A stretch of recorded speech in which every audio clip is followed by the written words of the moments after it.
Media Modi ji के लिए ऐसे ऐसे मेटाफर्स गढ़ता है कि 56 इंच वाले प्रधानमंत्री मोदी का सीना सलमान खान से भी 4 इंच चौड़ा है। मोदी जी सिर्फ पाकिस्तान से सारी बहादुरी अपनी दिखा सके। पाकिस्तान के नागरिकों, मोदी की बात कान खोल करके सुन लो। सुख चैन की जिंदगी जियो, रोटी खाओ, वरना मेरी गोली तो है ही। चीन ने हमारे 21 लोगों को गलवान में मार दिया, उनमें हिम्मत नहीं। धुरंधर जैसी फिल्में ये लोग बनाते हैं कि ये नया भारत है, घर में घुस के मारेगा। ये नया हिंदुस्तान है, ये घर में घुसेगा भी और मारेगा भी। मोदी जी वो अपने को स्टील बताते थे, वो मिट्टी के बर्तन भी नहीं निकल रहे। भारतीय मारे जा रहे हैं, उनमें हिम्मत नहीं है। 3 Indian sailors were killed in an American strike. जब से मोदी जी आए हैं तब से नए जो युवा ब्यूरोक्रेट्स बने हैं, उनके अंदर भी भ्रष्टाचार की घटनाएं सामने आ रही। 10-20 करोड़, 50 करोड़, 100 करोड़ मिलना अब अचरज ही नहीं होता, इससे कम मिलने पे अचरज होता है। IAS अफसर के घर छापेमारी हुई है और छापेमारी के दौरान 800 करोड़ रुपए बरामद किए गए हैं। कि जो सरकार के पक्ष में फैसला देगा वो गवर्नर बनेगा, वो राज्यसभा जाएगा, तो सब लोग अब उसी लाइन में चल पड़े। मोदी जी प्रेस कॉन्फ्रेंस वगैरह में सामने आते नहीं है। Prime Minister Modi, why don't you take some questions from the freest press in the world? वो हिंदी में भी टेलीप्रॉम्प्टर से पढ़ के भाषण देते हैं। हम भारतीयों का टैलेंट जिस क्लास ऑफ शिक्षा सुना रहा है, तो शिक्षा में आप कहीं नहीं है, स्वास्थ्य में आप कहीं नहीं है, कल्पना में हो सकते हैं बहुत जगह। मोदी जी ने इतना प्रचार कराया था, हमारा टेलीविजन चैनल इतना बढ़ा चढ़ा के 24 घंटे दिखाते थे। तो आप वाकई थकते क्यों नहीं है? मोदी सरकार के 12 साल के कार्यकाल को अगर आप 10 में से कितने नंबर देंगे? खराब हालत में आप क्या नंबर दे सकते हैं?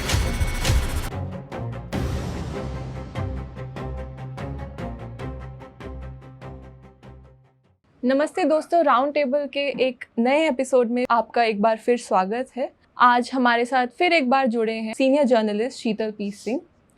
स्वागत है आपका। नमस्कार। ये जाने माने पत्रकार हैं, सीनियर जर्नलिस्ट हैं और सत्य हिंदी के फाउंडर भी हैं। बहुत बहुत शुक्रिया हमारे प्लेटफॉर्म पर एक बार फिर जुड़ने के लिए। सर, मोदी सरकार के 12 साल पूरे हो चुके हैं और बचपन से हमने कहावत सुनी है कि बड़ा हुआ तो क्या हुआ, जैसे पेड़ खजूर। इस बात पर जश्न मना रहे हैं कि नेहरू को पीछे छोड़कर Narendra Modi longest serving prime minister बन गए हैं देश के। इस पर मुझे एक डायलॉग याद आता है आनंद फिल्म का कि बाबू वो शायद जिंदगी लंबी नहीं बड़ी होनी चाहिए। तो क्या मोदी जी के 12 साल के लंबा समय होने से उनकी उपलब्धियां बड़ी हो जाती हैं? लोकतंत्र का जितना नुकसान उन्होंने 12 साल में किया है जी, मेरा ख्याल है लोकतंत्र को हासिल करने में जितना नुकसान देश का हुआ है, कहीं उससे ज़्यादा न निकल जाए। जी जी, ये एक चीज़ है जो इस समय समक्ष है। जी। मोदी जी के 12 साल के कार्यकाल को अगर आपको इवैल्यूएट करना हो एज अ जर्नलिस्ट, तो आप उन्हें 10 में से कितने नंबर देंगे? नंबर देने के लिए ये होगा किस चीज़ में कितने नंबर देंगे, इन जनरल क्या नंबर होता है। हाँ। नंबर एक तो ये है कि पहले अर्थव्यवस्था का सवाल आता है। निश्चित तौर पर जो अर्थव्यवस्था उनको 14 में मिली, मई में जब वो आए, आज की अर्थव्यवस्था की हालत उससे ख़राब है। तो एक ख़राब हालत में आप क्या नंबर दे सकते हैं? जी, जी। जो नंबर देना चाहे अपनी अपनी रुचि के अनुसार दे ले। ख़राब है, इसके तथ्य उपलब्ध हैं। 10 वर्षों में मनमोहन सिंह के कार्यकाल में जीडीपी की जो विकास दर है और 12 वर्षों में मोदी जी के कार्यकाल में जीडीपी की जो विकास दर है, वो हमारे सामने है। आप उसका आकलन कर लें, जो भी उनकी प्रशंसा कर लें। हमें वो तो सब चूँकि गूगल और इस पर है, सैकड़ों बुद्धिजीवी और सब उस पर बोल चुके हैं, तो मैं उसको क्या दोहराऊंगा। उस आकलन के अनुसार उनके कार्यकाल में ये ग्रोथ नीचे है।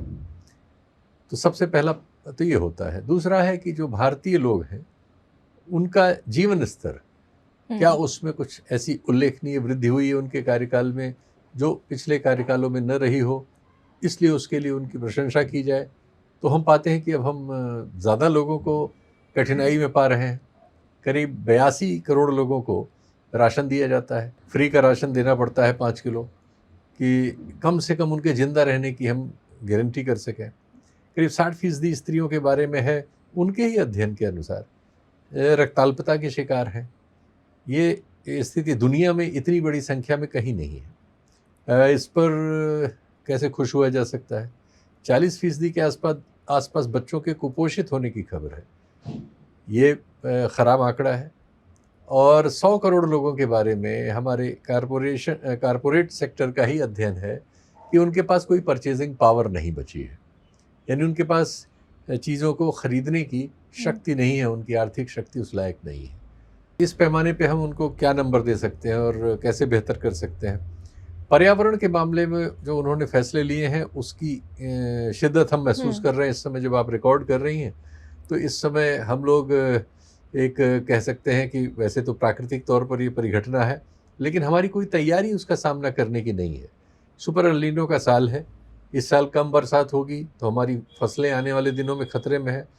और बेपनाह गर्मी है। गर्मी दो तरह की है। बहुत से लोग कुछ आंकड़े निकाल लाएंगे जो सरकार की तरफ से बैटिंग करते हैं कि साहब 45 है, 44 है, 42 है, ये तो पहले भी होता है। एक चीज़ पहले नहीं होती थी भाई जी। जो रात का तापमान है वो इन कालों में जब इस तरह की स्थिति होती है वो बहुत ज़्यादा होता है। वो 35 होता है, 34 होता है, 36 हो जाता है कभी कभी। तो रात में हमारे देश की 8% आबादी ही ऐसी है जिसके पास एयर कंडीशनर है। 92% के पास एयर कंडीशनर नहीं है। तो रात में 35 डिग्री में आप सो के दिखाइए।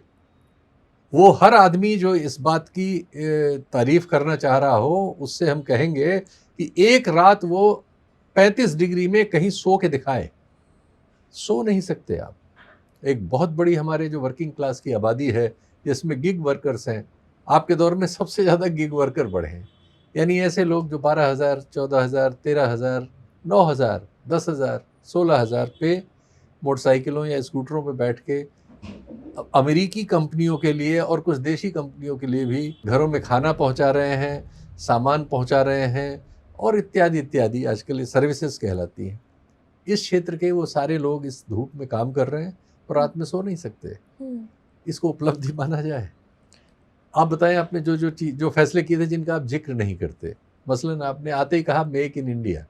आपका दावा था कि हम जो हमारा प्रोडक्शन है इंडस्ट्रियल प्रोडक्शन मैन्युफैक्चरिंग का वो करीब 16% था जब मनमोहन सिंह जी ने अपना सत्ता सौंपी। आपने कहा कि हम इसे 25% करके दिखाएंगे। आपने तो पहले ही 5 साल में कहा था। अब तो 12 साल हो गए हैं। कितना है आज? आखिरी आंकड़ा तो 13% के आसपास है। कई बार वो 13 से भी नीचे हो गया है आपके दौर में। और ऐसी कोई संभावना भी नहीं दिखती कि इसमें कोई उल्लेखनीय वृद्धि होने जा रही है। एक्सपोर्ट का नाम ले लीजिए। एक्सपोर्ट हमारा बहुत सालों से 350-400 बिलियन के आसपास झूल रहा है। इसमें थोड़ी सी वृद्धि हुई थी, फिर वही आंकड़े सब मनमोहन सिंह जी के ज़माने से ही आएंगे। तो अटल जी के ज़माने से थोड़ी सी उसमें वृद्धि हुई थी। बहुत उल्लेखनीय तो उनके ज़माने में भी नहीं थी, थोड़ी सी हुई थी। आपके ज़माने में भी हम वहीं झूल रहे हैं 400 के आसपास। कभी 430 हो जाता है, कभी 390 रह जाता है। इसमें आपने चालाकी क्या की कि सर्विसेज को भी इसी में जोड़ दिया और कहा हमने तो 700 750 कर दिया एक्सपोर्ट। तो ये सब आप करते हैं, आंकड़ों के जरिए कुछ कलाबाजियां खाते हैं। आपने कहा कि नोट बहुत प्रचलन में है हमारे यहाँ, करेंसी बहुत ज़्यादा प्रचलन में है, इसमें काला धन बहुत ज़्यादा है, इसको हमको पकड़ के मेन स्ट्रीम उसमें लाना है। और आपने नोटबंदी कर दी थी। नोटबंदी करते समय आपने बताया कि करीब 16.5 लाख करोड़ के नोट हमारे प्रचलन में है। कुछ थोड़ा सा ऊपर नीचे आंकड़ा होगा, मोटा मोटी मैं बता रहा हूँ। आज कितने प्रचलन में है? आज ये बताया जा रहा है कि मेरे पास जो आखिरी आंकड़ा था वो 34-35 लाख करोड़ का था, यानी दुगने से ज़्यादा हो गया था। लेकिन अभी एक कार्यक्रम में मैं कुछ दिनों पहले था तो मुझे संशोधित किया गया कि ये आंकड़ा 40 लाख करोड़ पार कर चुका है। तो नोट बहुत बढ़ गए प्रचलन में। ये कम नहीं हुए आपके इस दावे के बावजूद। प्लस आप जो उसमें ब्लैक मनी की उम्मीद कर रहे थे कि 3% 4% कैश नहीं आएगा, तो वो आप उतना पैसा इकोनॉमी में बढ़ जाएगा, वो काला धन होगा, ये सब कल्पनाएं जो थी वो सब धूल धूसरित हो गई। पता लगा कि 99.80 के आसपास तो आपके पास आ गए थे। बाकी जो मुकदमों वगैरह में होते हैं, कुछ नेपाल से संधि के तहत इधर उधर आने के होते हैं, बहुत सारे सिविल मुकदमों में जगह जगह पड़े रहते हैं। वो जो फैसले होते हैं तब वो RBI को चिट्ठी जाती है, फिर उसमें से आप रियलाइज़ करते हैं। ऐसे बहुत सारी चीज़ों में वो फंसा हुआ बहुत छोटा सा हिस्सा है, कोई गेन नहीं। तो ये 5-6 पैरामीटर में मोटे मोटे जो मुझे इस समय याद आ रहे हैं वो मैं बताना चाह रहा हूँ। स्वास्थ्य सेवाओं में हमारे बारे में जो भी अध्ययन है वो बता रहे हैं कि वो कठिनाइयाँ बहुत बढ़ गई हैं। नए अस्पताल बनाने की आपने कोशिश की है, नए एम्स खोलने की आपने कोशिश की है। सभी जगहों से फील्ड रिपोर्ट्स ये हैं कि वहाँ पर कुशल चिकित्सक नहीं है, उपकरण हैं तो वो काम नहीं कर रहे हैं। ज़्यादातर लोग आज भी दिल्ली के एम्स भाग के बिहार तक से, आसाम तक से आते हैं। तो अगर आपने बिहार में कोई एम्स बनाया भी है तो वहाँ कोई टिकता क्यों नहीं है? जो भी मेडिकल कॉलेज वगैरह विभिन्न राज्यों में आपने इस बीच बनाए हैं, सब में ये समस्या है कि ओपीडी तक ढंग से नहीं चल रहा है। और इसके बाद ये और हुआ कि जो पिछली व्यवस्था हमारे पास थी, पीएससीज की, सिविल हॉस्पिटल्स वगैरह की, उसकी गुणवत्ता और नष्ट हो गई है। तो इसको क्या माना जाए? इन सब चीज़ों को क्या हम सफलता मान सकते हैं? एक चीज़ आपने कही कि हमने जो पहले चोरी हो जाती थी, जो पैसा जाता है नीचे योजनाओं में लोगों को बांटने के लिए, उसमें हमने सबको डिजिटल कर दिया, डायरेक्ट ट्रांसफ़र कर दिया और इससे हमने भ्रष्टाचार ख़त्म कर दिया।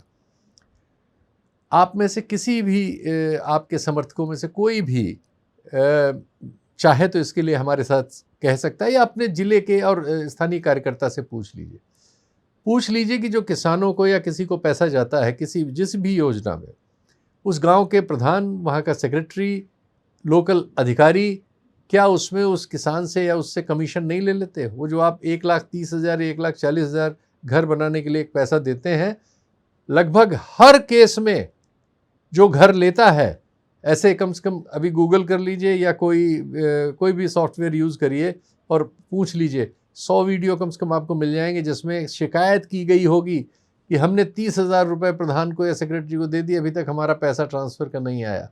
यानी सब में रिश्वत देनी पड़ती है तब वो डिलीवर होता है। तो अगर आप जनरल एडमिनिस्ट्रेशन से भ्रष्टाचार नहीं ख़त्म कर पाएंगे, जिसके बारे में सारी अंतर्राष्ट्रीय एजेंसियों ने बताया है, IMF, विश्व बैंक वगैरह, कि इसमें बढ़त हो रही है, ये घट नहीं रहा है, ये पैरामीटर लगातार।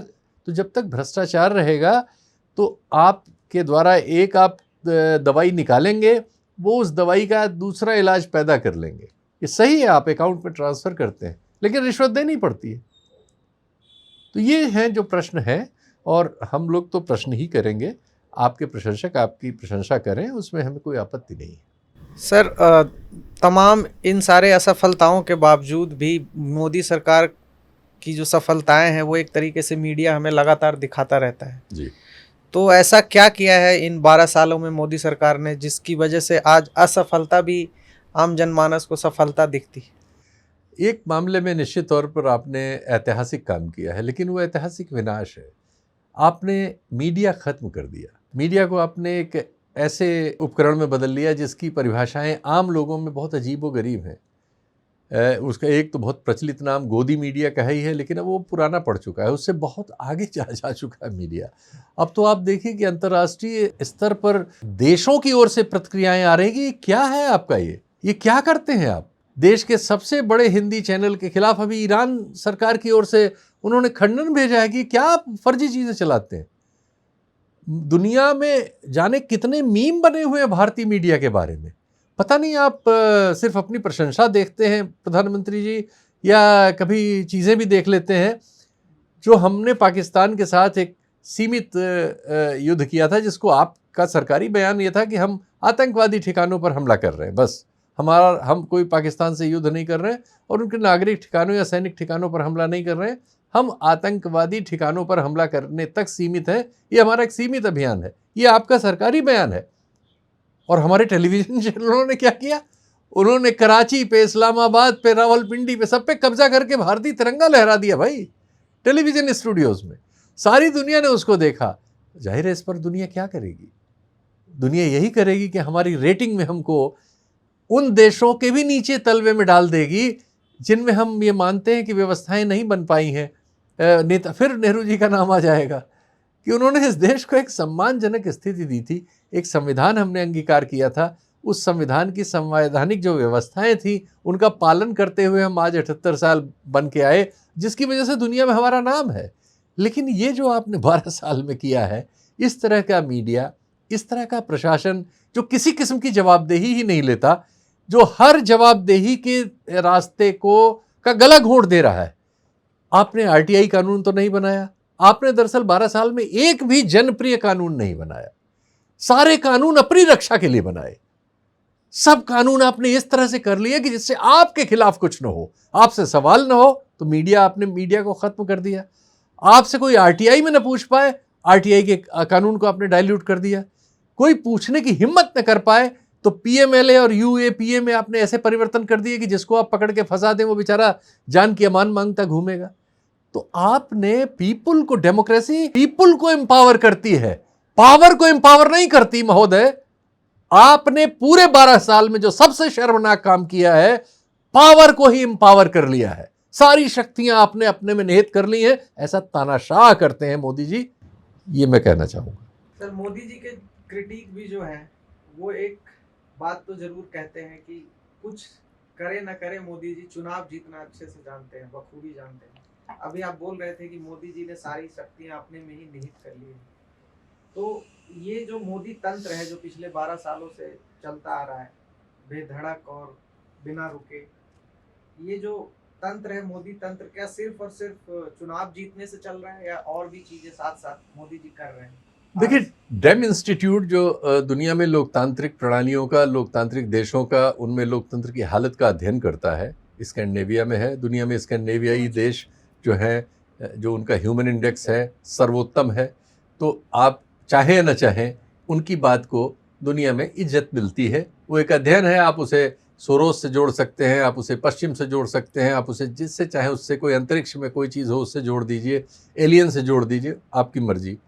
लेकिन दुनिया उसको सुनती है, समझती है, उसकी रेटिंग्स को पढ़ती है, उसकी टिप्पणियों को पढ़ती है। वो पिछले 4 साल 5 साल से कह रही है, वो कह रही है कि धीरे धीरे भारत में एक इलेक्टोरल ऑटोक्रेसी पैदा हो गई है या कर ली गई है। तो अब सिर्फ एक चुनाव होगा जिसका नाम चुनाव होगा, जिसे आप लूट लेंगे और आप अपने को विजयी घोषित कर लेंगे और उसकी कहीं कोई सुनवाई नहीं होगी। मीडिया के बाद आपने जो सबसे ज्यादा नुकसान किया है, कोर्ट्स का किया है। उसमें ऐसे लोगों को आप अपने दबाव से, कहने को वहाँ कॉलेजियम सिस्टम है, लेकिन उन लोगों ने अपने आप को आपके सामने सरेंडर कर दिया है। उसके प्रतीक आपके पास खुद हैं। कई कार्यक्रमों में हम जैसे बहुत से लोग असंख्य बार बोल चुके हैं, फिर भी दोहरा देता हूँ कि आपने उन लोगों को उपकृत, खुलेआम उपकृत करना शुरू किया जो आपके लिए लाभकारी फैसले देते हैं, जो भ्रष्टाचार वगैरह के बहुत सारे ऐसे मामलों में या नागरिक अधिकारों के मामलों में आपके पक्ष की राय देते हैं। ऐसे लोगों को आपने उनके रिटायरमेंट के बाद उपकृत किया है। और आपने अपने ही एक पहले कानून मंत्री की इस बात की अवहेलना की है। जेटली साहब ने संसद में कहा था कि ये जो पोस्ट रिटायरमेंट बेनिफिट्स हैं, ये जजेस को करप्ट करते हैं। तो आपने तो यही किया सर। तो मेरे कहने की जरूरत नहीं है, आपका ही, आपके लोगों द्वारा ही कहा गया जो तथ्य है, आप उसकी पुष्टि करते हुए मिल रहे हैं। आप इनको बेनिफिट क्यों देते हैं? यानी आप उनसे बेनिफिट लेते हैं।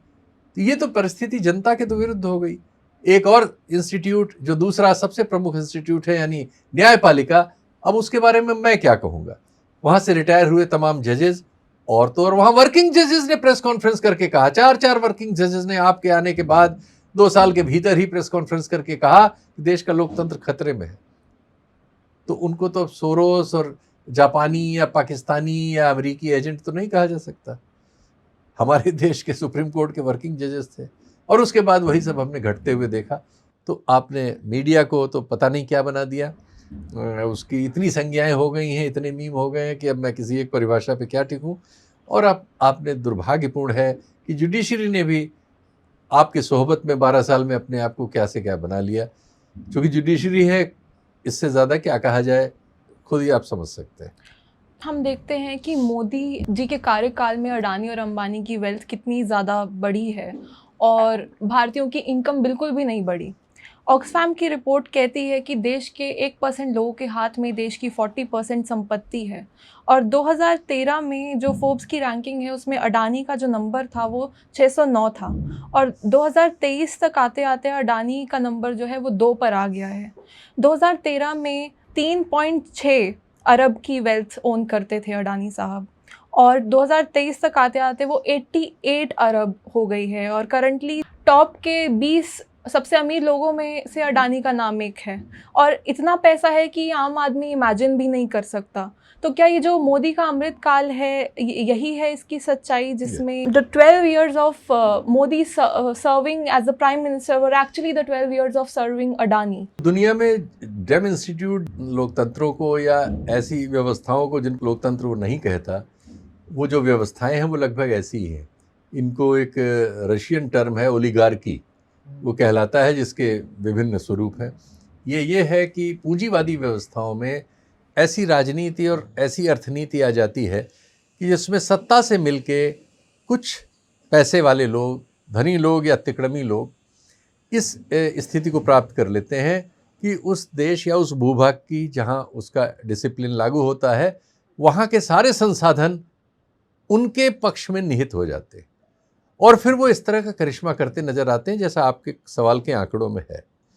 ये करिश्मा अडानी जी ने कोई खोज नहीं की है किसी किस्म की, कि उन्होंने कोई ऐसी खोज की हो जैसे एक एप्पल फ़ोन बनाया हो कि साहब उन्होंने एप्पल बना दिया जो दुनिया में किसी के पास नहीं, इसलिए वो दुनिया के नंबर 1 नंबर 2 रईस हो गए। उन्होंने कोई ऐसा बिजनेस मॉडल बनाया हो जैसे अमेजन है, कि अमेजन जो है अमेरिका के उस दूसरे तट पे बैठा हुआ है और वहाँ से मेरे गांव तक उसकी सप्लाईज, उसका जो एक सॉफ्टवेयर है वो मेरे गांव के भी मेरी ज़रूरत की चीज़ वहाँ मुझे सप्लाई कर रहा है। या उन्होंने इंटरनेट की खोज की हो, या उन्होंने बिजली की खोज की हो, कुछ नहीं किया उन्होंने एक खोज की। उन्होंने एक प्रधानमंत्री से, जो प्रधानमंत्री हैं, जब वो मुख्यमंत्री थे, उनसे एक ऐसे रिश्ते की खोज की कि जिस रिश्ते में हर पाप पुण्य है और उनको कुछ भी करने की आज़ादी है, हर चीज़ से उनकी संरक्षा है। उन पर दुनिया के हर देश में जहाँ वो व्यापार कर रहे हैं किसी न किस्म की शिकायत है, किसी न किस्म की जांच हुई है, तमाम मामलों में उनके खिलाफ मुकदमे दर्ज हुए हैं, तमाम जगहों से उन्हें वापस जाना पड़ा है। भारत में उनके खिलाफ कुछ नहीं हो सकता क्योंकि उन्होंने वो डेवलप कर लिया है। वो एक सॉफ्टवेयर ये वाला जो डेवलप करते हैं, इसको क्रोनी कैपिटलिज्म कहते हैं, जिसमें आप सत्ता से मिलके व्यवस्था को लूटते हैं। तो हम यही देख रहे हैं क्यों किसी उद्यम से उनका रेवेन्यू इतना बड़ा नहीं है कि वो हमारे सारे एयरपोर्ट खरीद लें, सारे पोर्ट खरीद लें, सारी बिजली बनाने के लिए अच्छे कोयले की खान उनके नाम हो जाए, सारा बिजली वितरण धीरे धीरे उनके पास चला जाए, 1/4 बिजली प्रोडक्शन उनका हो जाए, सीमेंट की कंपनी उनकी हो जाए, मीडिया की कंपनी उनकी हो जाए, वो जिधर आंख डाल दे वो सब उनका हो जाए। ये सामर्थ्य जो होती है ये इस तरह की सत्ता से मिलके होती है। और उनके मामले में तो अब एक सीरीज ऑफ केसेस हैं जिसमें उन्होंने, सरकारी एजेंसियों ने उनको एक कोई कंपनी बिकवाने के लिए किसी व्यवसायी को परेशान किया, उसके यहाँ छापे मारे और फिर वो आदमी इनको अपनी कंपनी औने पौने में बेच के हाथ जोड़ता हुआ देश से चला गया। तो भगदड़ मची हुई है देश में। जो 20 करोड़, 25 करोड़, 50 करोड़ के लोग हैं, उनका पहला डेस्टिनेशन ये होता है कि देश से बाहर कहीं इंतज़ाम करें। देश में जो कैपिटल जनरेट हो रही है वो भारत में, आपकी वित्त मंत्रालय का ये बयान है कि भारत में वो लोग पैसा नहीं लगा रहे हैं, वो अमेरिका में जाके ऐलान कर रहे हैं कि वहाँ हम पैसा लगाएंगे। 50 बिलियन का करीब हमारे उद्योगपति जो है अमेरिका में वादा करके आए हुए हैं। तो लोग यहाँ पैसा कमा रहे हैं हमारे गरीब लोगों से, ज़्यादातर लोग गरीब हो रहे हैं और इससे कमाए हुए कुछ लोगों का इस तरह का जो पैसा जो आपके उनके पक्ष में किए गए निर्णयों से पैदा हो रहा है, अमेरिका की सेवा में जाके खर्च हो रहा है, वहाँ लग रहा है। इसको आप अपनी सफलता इसको भी गिन सकते हैं। मेरे लिहाज से तो अब इससे बड़ी ख़राब बात देश के लिए क्या हो सकती है। सर, मोदी और अडानी की जोड़ी की अगर हम तहकीकात करें तो वो उनके गुजरात के मुख्यमंत्रित्व काल से पहले तक जाती है। हम जानते हैं कि कैसे मोदी ने सत्ता तक पहुंचने के लिए जो उनसे हो सकता था वो सब किया है, चाहे वो अपने ही बीजेपी के लीडर्स को रास्ते से हटाने के काम हो या फिर हरेन पांड्या की जो रहस्यमयी मृत्यु है और किस तरह से मीडिया को कैप्चर किया गया, फेक एनकाउंटर्स कराए, महिलाओं की जासूसी तक करवाई है। यहीं से अडानी और अंबानी की जोड़ी भी शुरू होती है, जैसा कि मैंने कहा। लेकिन जो सपने बेचकर नरेंद्र मोदी सत्ता तक पहुंचे हैं उसमें से एक ये भी था कि गुजरात मॉडल। मैं आपसे जानना चाहूंगी कि जो मोदी हैं उनके मुख्यमंत्रित्व काल की सच्चाई क्या है और गुजरात मॉडल की क्या सच्चाई है? देखिए, गुजरात मॉडल, लोकतंत्र में एक और चीज़ होती है, अब तो उनको उसकी ज़रूरत नहीं रह गई। तब वो मुख्यमंत्री थे वहाँ के, वहाँ एक बहुत ख़तरनाक कांड हो गया था जिसमें बहुत सारे लोग मारे गए थे। बहुत सारे निर्दोष साधारण लोग थे जो सांप्रदायिक दंगों में मारे गए थे। उस समय उनके वहाँ से हटने वगैरह की भी बात थी। खैर वो सब नहीं हुआ, वो रहे। वो दाग उन पर था, उसकी वजह से तमाम अंतर्राष्ट्रीय मंचों पर उनका जाना लगभग प्रतिबंधित था। अमेरिकन वीज़ा उनका फंस गया था। यूरोपियन यूनियन वगैरह ने उनके खिलाफ़ बहुत सारी बातें की थी।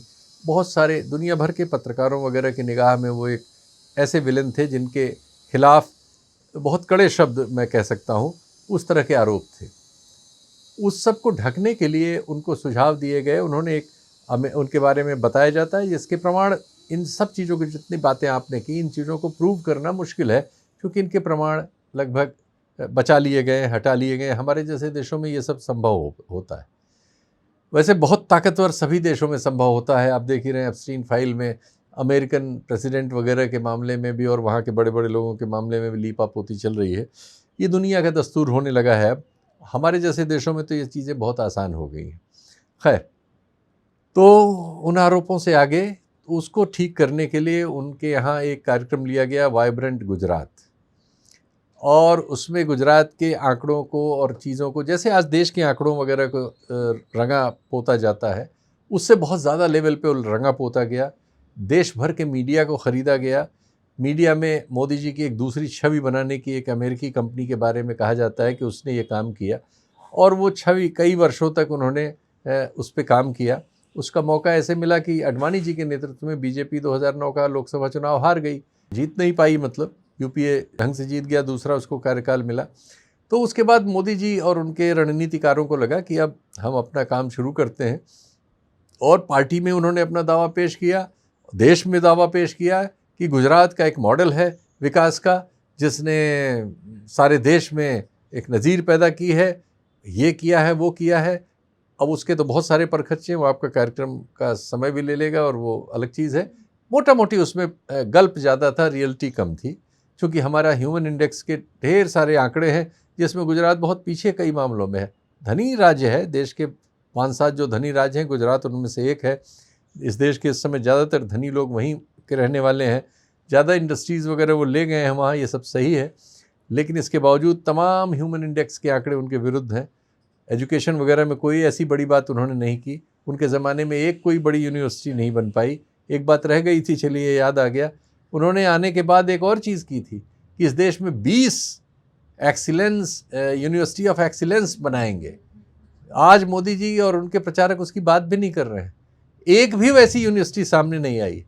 जब आप नेहरू जी से अपनी समतुल्यता करते हैं तो नेहरू जी के समय बने हुए शैक्षणिक उच्च शिक्षा संस्थानों की लिस्ट देख लीजिए, एक नहीं, लिस्ट देखिए, आप एक नहीं दिखा पाते। ना प्राइवेट सेक्टर में बना पाए, ना उसमें, न गुजरात में कोई है। तो शिक्षा में आप कहीं नहीं हैं, स्वास्थ्य में आप कहीं नहीं हैं। कल्पना में हो सकते हैं बहुत जगह, या कुछ आपके दोस्त लोगों के पास कुछ ज़्यादा दौलत हो गई हो, इसमें आप हो सकते हैं। जैसा मैंने पहले कहा कि पब्लिक को एम्पावर करने के मामले में जितने पैरामीटर्स हैं, वहाँ आप हर जगह असफल मिलते हैं मोदी जी।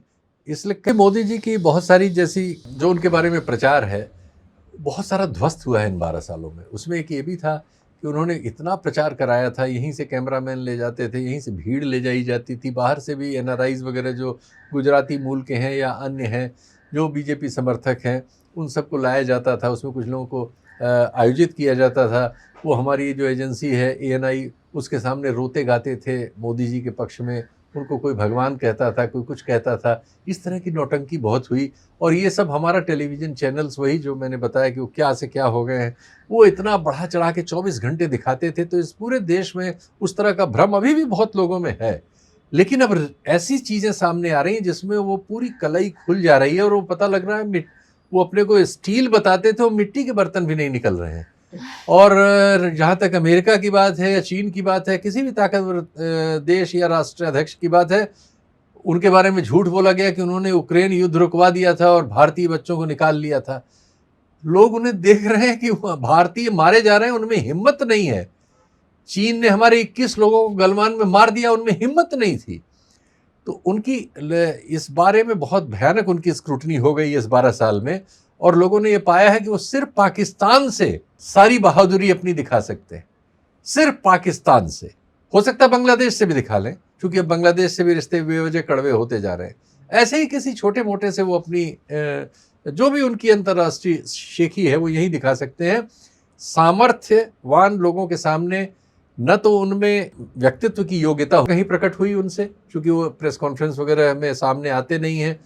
अंतर्राष्ट्रीय प्रेस से तो मीलों दूर भागते हैं, कई जगह वो फंस जाते हैं। एक आध जगह फंसे हैं तो जो उनके होस्ट होते हैं वो इनकी जान बचाते हैं। और अब तो लगभग वो हिंदी में भी टेलीप्रॉम्प्टर से पढ़ के भाषण देते हैं, और हमारे कैमरामैन वो टेलीप्रॉम्प्टर छुपाते हैं और विदेशी कैमरों के जरिए वो टेलीप्रॉम्प्टर की वीडियो आ जाती है। तो आजकल उनकी यही आंख मिचौली चल रही है। अंतर्राष्ट्रीय राजनय में उनकी सरकार भयानक असफलता की शिकार है। और इस समय आप बांग्लादेश और बंगाल के बॉर्डर को देख लीजिए, वहाँ से आने वाले वीडियो आपको शर्मिंदा करेंगे। बांग्लादेश जिसको हमने बनाया, हमारी बाउंड्रीज पे वहाँ के लोग, वहाँ की सिक्योरिटी, हमारे सिक्योरिटी अपरेटस से रोज अपमानजनक व्यवहार कर रही है। और इन्होंने सत्ता में आने के बाद सबसे पहले बांग्लादेश को अपने फेवर में करने के लिए हमारी देश की कुछ ज़मीन भी बांग्लादेश को दे दी थी। अगर ऐसा किसी कांग्रेस या किसी भी दूसरी सरकार ने किया होता तो इस देश में हमारे मीडिया ने और इन्हीं राइट विंग ने उनके कपड़े खींच लिए होते, उनको नंगा कर देते लोग। लेकिन इन्होंने ये सब किया रिश्ते बनाने के लिए, कहीं कोई ऐसा रिश्ता नहीं बना। पहले भी ये प्रयास हुआ है और उसमें लोग फेल हुए हैं। तो ये विदेश नीति के मामले में तो अल्टीमेटली घूम फिर के आपको वहीं आना होगा। लेकिन अब इन्होंने वो रास्ते ऐसे कदम बढ़ा दिए हैं जिसमें हम फंस गए हैं। हमारे पास अब निकलने का कोई जगह ही नहीं बची है। सच्चाई है कि हम बहुत ही कठिनाइयों में आ गए हैं, जो आप कह सकते हैं कि आज 2 दिन पहले उन्होंने मोदी जी को रिट्वीट करने की उनकी परंपरा सी मिली है, उसमें लगातार वो करते हैं। मतलब भारी मोदी भक्त थे वो। लेकिन अब वो बिलख बिलख कर रो रहे हैं जब उनके घर का इकलौता लड़का मारा गया और भारत सरकार गायब है। भारत सरकार ने बहुत देर तक तो कोई प्रतिक्रिया ही नहीं दी तो अमेरिका का नाम ही नहीं लिया, और अब लिया तो अब दूसरी खबर आ गई कि रूबियो ने हमारे विदेश मंत्री को डांटा है कि आप अपने लोगों से कहिए, इनसे कहिए कि वहाँ हमने रोक लगा रखी और नज़र ना आए, मतलब टाइप। लेकिन अब जाहिर है कि जब आप अपनी सवरेंटी, अपना आत्म स्वाभिमान सब आप गिरवी रख चुके हैं या आप डरे हुए हैं पता नहीं किन कारणों से, तो ये तो विदेश नीति में तो अब एक्सपोजर इनका ऐसा हो गया कि इनके समर्थकों के लिए भी इनकी रक्षा कर पाना मुश्किल है। लेकिन वो बेशर्मी से करते हैं और हमारे टेलीविज़न के एंकर करते हैं, वो करते रहेंगे। इसमें मैं एक फिल्म का भी example, film as a medium का भी एग्जाम्पल दे रहा हूँ कि जैसे धुरंधर जैसी फिल्में ये लोग बनाते हैं। और जैसे आप बोल रहे थे काला धन वाला, तो काला धन को भी ये विपक्षियों से जोड़ के, किसी मुस्लिम गैंगस्टर से जोड़ के दिखाते हैं। तो एक सिनेमा में खास करके जो इंडिया पाकिस्तान के रिश्तों पे जो बनी है कि ये नया भारत है, घर में घुस के मारेगा। यहाँ तो जो मतलब इस परिवेश में अगर हम देखें, जब अमेरिका हमारे 3-3 नाविकों को मार देता है, और मैंने आपको बताया ना, ये सब सारी बहादुरी पाकिस्तान, सारी हेकड़ी मेरे ख्याल से पाकिस्तान, वो सारी फिल्म पाकिस्तान की आबादी 25 करोड़ है, आपकी आबादी 150 करोड़ है। पाकिस्तान की अर्थव्यवस्था के आप 8 गुने हैं। पाकिस्तान की सैन्य क्षमता से आपकी कोई मैच ही नहीं है। भूगोल आपका बहुत बड़ा है। पाकिस्तान आपका ही एक टुकड़ा है, जो पहले आप 2 टुकड़े कर चुके हैं, आप नहीं दूसरी सरकार, लेकिन भारत कर चुका है। तो उसको, जिसको आप पहले एक बार नहीं 4-4, 5-5 बार पटक के मार चुके हैं, एक बार फिर मारने की आप बहादुरी दिखाना चाहते हैं। लेकिन जो आपको पटक के मार रहा है वहाँ या आपको रोज बेइज्जत कर रहा है, रोज अपमानित कर रहा है, चूंकि वो आपको पटक सकता है, आप में वहाँ स्वाभिमान झलकता ही नहीं है। ये है परिस्थिति। अब क्या कहा जाए, ये देश को इस लेवल पे तो बहुत ही, अब तो उसमें स्थिति ये हो गई, जो इनके समर्थक रहे हैं वो भी इसको डिफेंड नहीं कर पाते। जनरल बख्शी हुए, ब्रह्मचलानी हुए, कंवल सिब्बल हुए, ये सब अब इनकी इस विदेश नीति को, ये सब उनके समर्थक रहे हैं। ये सब अब इनका बचाव इस मामले में कैसे कर पाएंगे, क्योंकि वो अपना बचाव नहीं कर पाएंगे अगर इनका बचाव करेंगे तो। अमेरिका को लेकर ऐसा एटीट्यूड क्यों है प्रधानमंत्री का? क्योंकि हमें पता है कि जो नरेंद्र मोदी हैं वो आरएसएस के प्यादे हैं, और आरएसएस जो है सीआईए, क्योंकि इनके खुद के लीडर्स कई बार मधुकेश्वर और सुब्रमण्यम कह चुके हैं कि नरेंद्र मोदी सीआईए द्वारा और मोसाद द्वारा प्लांटेड हैं। खैर, इस बात में कितनी सच्चाई है वो हमें नहीं पता, लेकिन ये तो कह सकते हैं कि आरएसएस हमेशा से अमेरिकन लॉबी में रहना चाहता था। तो ये आखिरी बात आपकी ठीक है, बाकी बातें कही जाती हैं। इसका कोई मेरे पास प्रमाण नहीं, और जिन लोगों ने आरोप लगाए उनका कोई क्रेडेंशियल नहीं। तो क्या मैं मधुकेश्वर जैसे लोगों का या सुब्रमण्यम स्वामी जैसे लोगों को कोई क्रेडेंस नहीं देता। ये बात कहना, इसके हमारे पास कोई तथ्य नहीं है, और जिन लोगों ने कहा है उनके पास भी कोई तथ्य नहीं है। देखिए, हमारी असहमति होना वो एक अलग चीज़ है, लेकिन असहमति के लिए हम झूठ गढ़ें, मैं इसके पक्ष में नहीं रहता। वो जो चीज़ें हैं मैं उससे सहमत नहीं हूँ। ये आइडियोलॉजिकली हमारा जो राइट विंग है और दुनिया का राइट विंग है, वो अपना आदर्श अमेरिका में या पश्चिम में देखता है। भारत में जब ये लोग बहुत कमज़ोर थे, जनसंघ के रूप में थे या अन्य रूपों में थे, इनके जो भी ये ऑर्गेनाइज़र है या पांचजन्य है, ये उस ज़माने से रूस के विरोध, सोवियत संघ था तब, कम्युनिज्म के, सोवियत संघ के, चीन के, इस सब से विरोधी थे और ये अमेरिका के उसमें जाना चाहते थे। लेकिन हाँ, वो उनकी आइडियोलॉजिकल रीच वही है। इजराइल को वो उसी आइडियोलॉजी के आधार पर ही अपने से करीब पाते। वो उनकी आइडियोलॉजिकल गड़बड़ी, चूँकि वो मुसलमान केंद्रित है, हमें वहाँ आना चाहिए। उनकी आइडियोलॉजी जो है वो अल्पसंख्यक विरोधी है, ख़ासकर मुसलमानों पर ज़्यादा केंद्रित है, क्योंकि भारत में हिंदू और मुसलमान दो बड़ी आबादी थे और इसकी जो मतलब इसकी शुरुआत वहाँ से हुई है कि जब अंग्रेज़ 1857 में जब हिंदू मुसलमान मिल के उनसे लड़े तो उन्होंने टेक्निकली ये सोचा कि इन दोनों को अगर हम डिवाइड नहीं करेंगे तो हमें राज करने में मुश्किल होगी। तो उन्होंने मुस्लिम लीग बनवाई और इनके बारे में भी कहा जाता है कि हिंदू महासभा वगैरह का भी गठन उन्हीं लोगों के प्रयासों से हुआ। गठन तो कांग्रेस का भी उनके ही प्रयासों से हुआ, लेकिन बाद में कांग्रेस ने देश की आज़ादी का स्टैंड लिया गांधी जी वगैरह के नेतृत्व में। इन लोगों ने अंग्रेज़ों की सेवा का स्टैंड कायम रखा और इनको नहीं लगता था कि द्वितीय विश्व युद्ध में ऐसा हो जाएगा कि अंग्रेज़ सरकार इतनी कमज़ोर हो जाएगी कि हम आज़ाद हो जाएंगे, इसलिए वो दूसरे भाव में चल रहे थे। वो आज़ाद हो गए तो अब ये इन्होंने दूसरा भाव निकला, वो एंटी मुस्लिम वाला, और मुस्लिम लीग ने एंटी हिंदू वाला। तो दोनों लोग अपने दक्षिण पंथ, चाहे पाकिस्तान का हो चाहे हिंदुस्तान का, पाकिस्तान का दक्षिण पंथ भी अमेरिका को देखता है। आज अमेरिका का सबसे पिट्ठू पाकिस्तान है, तो दक्षिण पंथ जहाँ भी रहता है वो अमेरिका में अपनी शरण ढूंढता है और उसकी जो सोच समझ है वो प्रतिगामी होती है। वो अतीत की कथित सफलताओं के आधार पर चीज़ों को एनालाइज करता है जो आज के दौर में खारिज हो जाती हैं। तो वो इनकी समस्या है, वैचारिक समस्या है, उसके प्रतिफल उनको मिल रहे हैं। जी सर, अगर हम मोदी जी के पर्सनालिटी कल्ट की बात करें तो ऐसा लगता है कि जो मोदी फिनोमिना था वो नेचुरल नहीं था। 2014 में हम देखते हैं कि कैसे मोदी लहर आती है तो ये खुद के लिए और मीडिया इनके लिए ऐसे ऐसे मेटाफर्स गढ़ता है कि 56 इंच वाले प्रधानमंत्री जो 18-18 घंटे काम करते हैं और एक चाय वाला किस तरह से प्रधानमंत्री की कुर्सी तक पहुँचता है। लेकिन अगर हम ये चाय वाले का जो नैरेटिव है, अगर हम इनकी पुरानी फ़ोटोग्राफ्स देखें, इनके बचपन की फ़ोटोग्राफ्स, तो ऐसा लगता नहीं है कि आज भी कोई चाय वाला उस तरह के फोटोशूट्स अफोर्ड भी कर सकता है। और फिर 80 और 90 के दशक में हम इनकी और भी फोटोज देखते हैं आईफल टावर के सामने और पता नहीं कहाँ कहाँ। तो ये जो मोदी का जो इमेज है वो कैसे गढ़ा गया और कौन से मोदी को आप असली मानते हैं, कौन से मोदी असली हैं और इनकी सच्चाई क्या है? नहीं, राजनीति में मैंने आपको बताया इनके लिए तो बाकायदा अभियान चला है, क्योंकि इनकी एक इमेज बन गई थी 2002 की घटनाओं के बाद। उसको ढकने के लिए और एक नई इमेज बनाने के लिए एजेंसीज़ ने काम किया। देखिए आजकल आप बिस्कुट खाती हैं या कोई चीज़ आता है, जिनका विज्ञापन ज़्यादा होता है वो ज़्यादा बिकते हैं। टेलीविज़न में तो ये तो स्टडीज़ हैं बहुत सारी, जब टेलीविज़न का प्रभाव हो गया और मार्केट पर ज़्यादा विज्ञापनों पर ज़्यादा उनका कब्ज़ा हो गया, तो आता था कि जो प्रोडक्ट एक ही चीज़, जैसे घी ले लीजिए, रामदेव चूँकि 24 घंटे टेलीविज़न पर आते थे तो उनका घी एकाएक जो है, जो प्रचलित घी थे उनकी तुलना में सैकड़ों गुना ज़्यादा बिकने लगा। जो बिस्कुट उस पर आएगा, जो कपड़ा उस पर आएगा, जो कार उस पर आएगी, जो साइकिल आएगी, जो मोटरसाइकिल आएगी, जो भी जूता आएगा, जो चीज़ टेलीविज़न बेच रहा था वो सब चीज़ें हवा में गईं।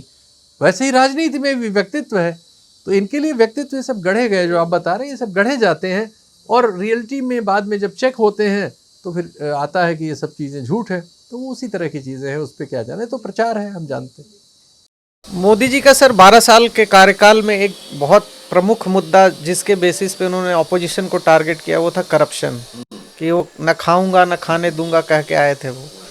और धीरे धीरे उन्होंने कांग्रेस के हर उस मुख्यमंत्री पे अटैक किया, चाहे वो हिमंता बिस्वा शर्मा हो या विपक्षी दल के शुभेंदु अधिकारी हो या तमाम तरह के वैसे लोगों को टारगेट किया।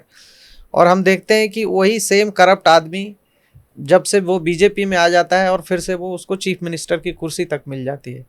तो ये जो करप्शन वाला जो मुद्दा था, आप कितना इसको समझते हैं कि मोदी सरकार के मतलब 12 साल के लिए बड़ा मुद्दा रहा है? दो चीज़ें, ब्लैक मनी और करप्शन, ये दो मुद्दे थे जो उन्होंने बहुत एक्सप्लॉइट किया पॉलिटिकली, और दोनों मुद्दों में हमने पाया कि उनका ज़ीरो कमांड है या वो उसको एंजॉय कर रहे हैं। उनके ज़माने में अडानी पर इतने आरोप हैं कि उन्होंने एक भाई रखा हुआ है विदेश में, विनोद अडानी, जो यहाँ से चोरी के पैसे नेताओं और पता नहीं कहाँ से जाते हैं, हम प्राइवी नहीं हैं उनके, लेकिन ऑब्वियसली वो पैसा वहाँ कोई काम तो विनोद अडानी कर नहीं रहे हैं कि उससे वो कमा रहे हैं, लेकिन वो कंपनियों में घुमा के और इनको यहाँ के एसेट खरीदने के लिए भेजते हैं। वो सब तथ्य आए, उस पर कभी कोई जांच नहीं हुई। जब जब जो जांच हुई, जांच मतलब कोई इनिशिएट हो सकती थी, वो सब दबा दी गई। तो ये हम इनका ओपन स्वरूप देखते हैं। ऐसा ही लोकल भ्रष्टाचार में जितने जहाँ बड़े मामले आए, आपने ठीक कहा कि वो तो इनके बारे में मशहूर ही है कि ये वॉशिंग मशीन इन्होंने लगा रखी है, उधर से आदमी कालिख पोते आता है और उसको ये बताते हैं ये इतने बड़े, इतने 1000 करोड़ का, इतने का है, और इनके यहाँ से आता है वाइट कपड़ों में निकल के बाहर आ जाता है।